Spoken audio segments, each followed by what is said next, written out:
Kisah Tanah yang Sakit.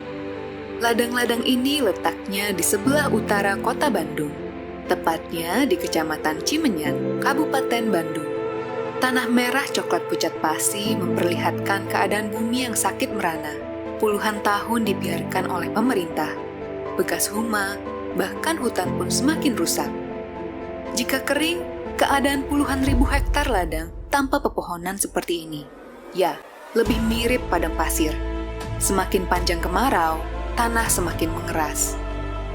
Eksploitasi tanah untuk pertanian monokultur sayuran mengakibatkan hak tanah untuk mendapatkan teduhan tidak terpenuhi. Tanpa pepohonan permanen, menyebabkan tanah kehilangan sumber pangan dan sumber pelindung. Ketika tanah kehilangan sumber pangan, kehidupan mikroorganisme di dalam tanah pun punah. Ketika tanah kehilangan penutup, sinar terik matahari juga mengeraskan lapisan atas. Dari situ, lapisan tanah bagian atas menjadi butiran yang sulit melekat. Peganglah, tanah yang sakit tak nyaman dipegang.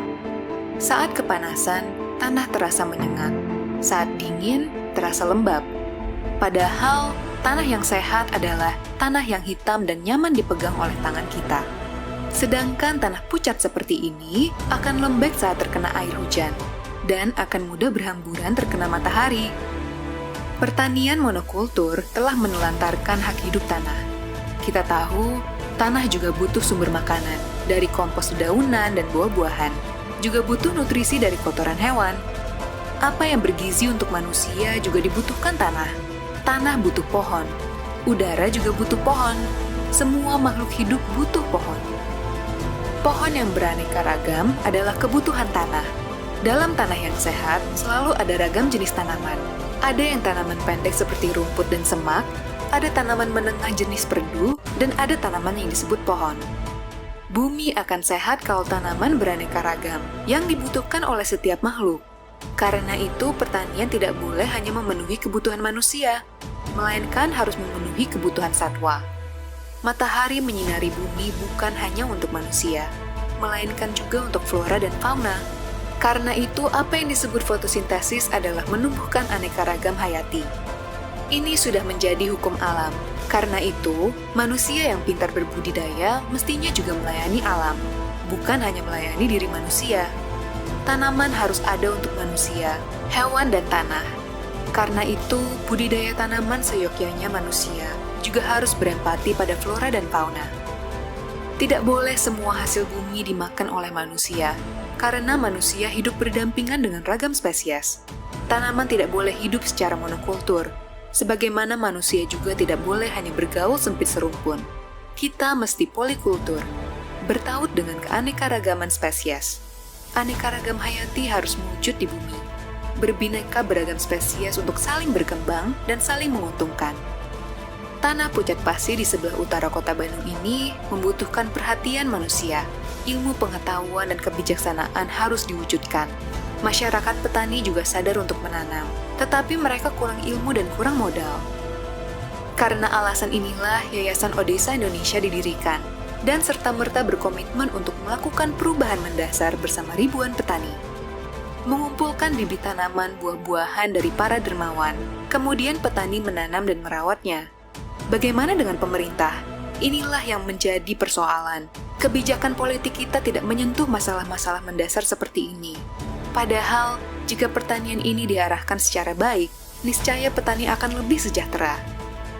Dalam keadaan sekarang ini, petani bertani dengan serba sulit. Di atas tanah yang sakit itu, pekerjaan petani tersiksa. Panas menyengat menyusutkan energi, melemahkan fisik petani. Apalagi, sekarang kemarau bisa berlangsung lebih 7 bulan, sehingga petani hanya bisa bekerja secara terbatas di masa 5 bulan saja. Akibatnya, panen pun terbatas, dan keadaan ekonomi semakin susah.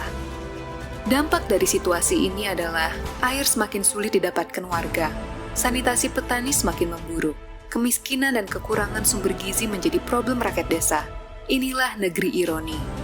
Para petani bekerja keras setiap hari, tetapi urusan makanan pun sulit didapat.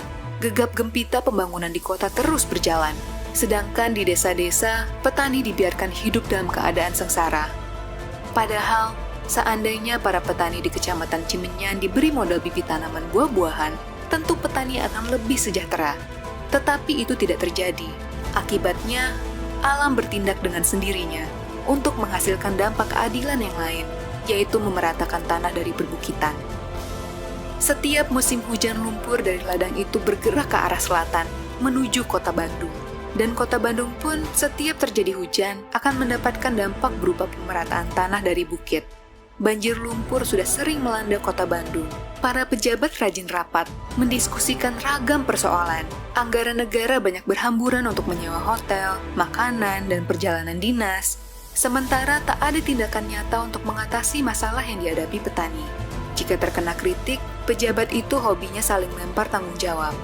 Pemerintah pusat bilang itu urusan wilayah. Pemerintah wilayah bilang itu urusan kabupaten. Dinas ini bilang itu urusan dinas lain. Dinas lain bilang itu bukan urusan kami saja. Kaum berpendidikan? Entah apa gunanya. Ahli ekologi diam 1000 bahasa. Ahli pertanian sibuk nyangkul di kantor kepegawaian, tanpa pedulikan keadaan petani. Kita harus mulai melakukan perubahan yang nyata.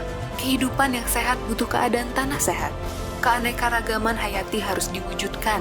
Saatnya kita membantu petani dengan menyebarkan jutaan bibit buah-buahan.